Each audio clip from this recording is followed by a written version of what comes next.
का इतना बड़ा महत्व है। इस महीने में आपके घर बिटिया आवे, दामाद आवे तो खाली हाथ नहीं जाने दीजिएगा, उन्हें दान पुण्य में जरूर कछु दीजिए। जेठ की बेटी जिसे जेठौत कहते हैं वो आवे, उसको दीजिएगा। जो प्राणी धूप से व्याकुल जनों को वस्त्र दे देते हैं, छतरी दे देते हैं, छाता, तो उनकी पूर्ण आयु होती है और वह अंत में परलोक को प्राप्त होते हैं, ऐसा भी वर्णन किया गया है। जो ब्राह्मणों को कपूर का दान करते हैं उन्हें मोक्ष की प्राप्ति होती है, उनके दुख का नाश होता है। परिवार में गूंगे बहरी औलाद पैदा नहीं होती, ये कपूर के दान की इतनी बड़ी महिमा है। आप कहोगे कपूर कौन दान में लेगा? हम लेंगे ना। यहाँ तो रोज यज्ञ होते हैं, हम खुद यज्ञ करते हैं, दिन भर आरतियाँ चलती रहती हैं, तो बहुत ज़्यादा कपूर लगता है। अभी अधिक मास आ रहा है, उसमें 31 दान कराएंगे और उस 31 दान में कपूर के दान की बड़ी महिमा है। उसमें आपको ध्यान हो तो हमने पहले भी यदि आपसे दान कराएं तो कपूर का दान जरूर मैंने अनाउंस किया होगा। कपूर के दान का इतना बड़ा इस ग्रंथ में उसके महात्म्य का वर्णन किया गया है। ये वर्णन किया गया है कपूर का दान करने से, ये ब्राह्मणों को कपूर का दान दे तो और के तो किसी की जरूरत नहीं है, वो फेंक फांक देगा। ऐसे मोक्ष प्राप्ति होती है और दुख का नाश होता है। 20 नंबर का श्लोक है ये जो मैं आपको निवेदन कर रहा हूँ। अंतस्था परम दिव्यम कपूरम तो दुजाता है दत्ता मोक्ष मवापनोति दुख शांतिर्च विंदति। उनका दुख नष्ट होता है और उन्हें परम शांति की प्राप्ति होती है।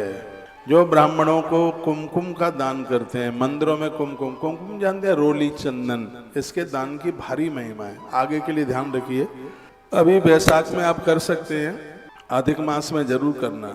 जो मंदिरों में ब्राह्मण को, पुजारी जी को कुमकुम चंदन का दान करते हैं वह सार्वभौम राजा होते हैं। सभी प्राणी उनकी आज्ञा का पालन करते हैं, उनके दुख का नाश हो जाता है।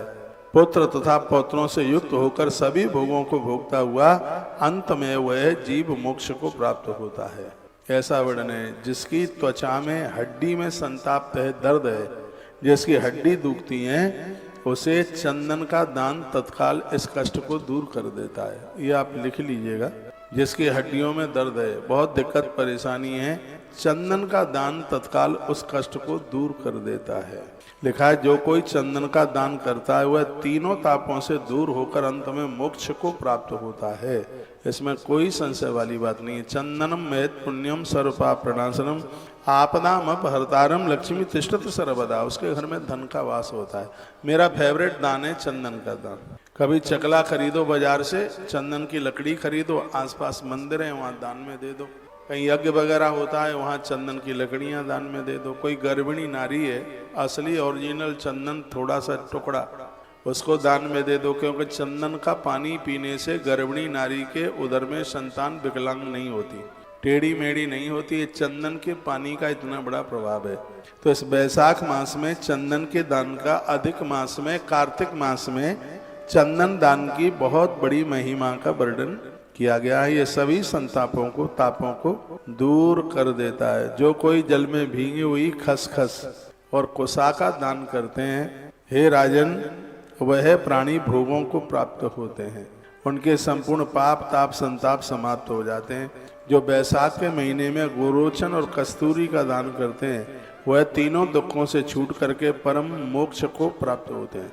यदि घर में कोई वृद्ध हैं, प्राण निकल नहीं रहे हैं, खड़े भी नहीं हो पा रहे हैं, तो उनका हाथ लगा करके बाजार में गोरोचन मिल जाता है उसका दान करवा दो, बाजार में आसन मिल जाता है उसका दान करा दो, बाजार में कस्तूरी मिल जाती है उसका दान करा दो, आनंद हो जाएगा। उन्हें तकलीफ नहीं होगी, उनकी तकलीफें कट जाएंगी।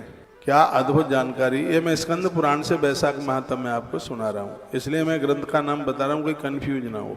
25 अध्यायों में है बैसाख महात्म्य, जो सबसे बड़ा महात्म्य है। कार्तिक के महात्म्य से भी बड़ा महात्म्य। 25 अध्याय बहुत होते हैं। 25 अध्यायों में बैसाख महात्म्य को गाया है। ये वर्णन किया गया है। कहते हैं कि जो तांबूल और कपूर का दान, ये तो हमने आपको बता ही दिया। पान के पत्तों के दान की भी बड़ी महिमा है। जो मनुष्य जूही के फूलों का दान करते हैं वो राजा जैसा वैभव प्राप्त करते हैं।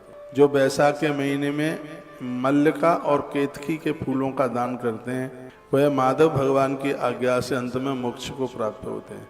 जो मनुष्य ब्राह्मणों को सुपारी और अन्य सुगंधित द्रव्यों का दान करते हैं वह धनवान बनकर धरती पर पैदा होते हैं। जो वेद पाठी ब्राह्मण को भोजन कराते हैं, जो वेद पढ़ता है उसको भोजन कराते हैं, कहते हैं कि अंत में उसके पुरखे निश्चित रूप से भगवान विष्णु के धाम को जाते हैं।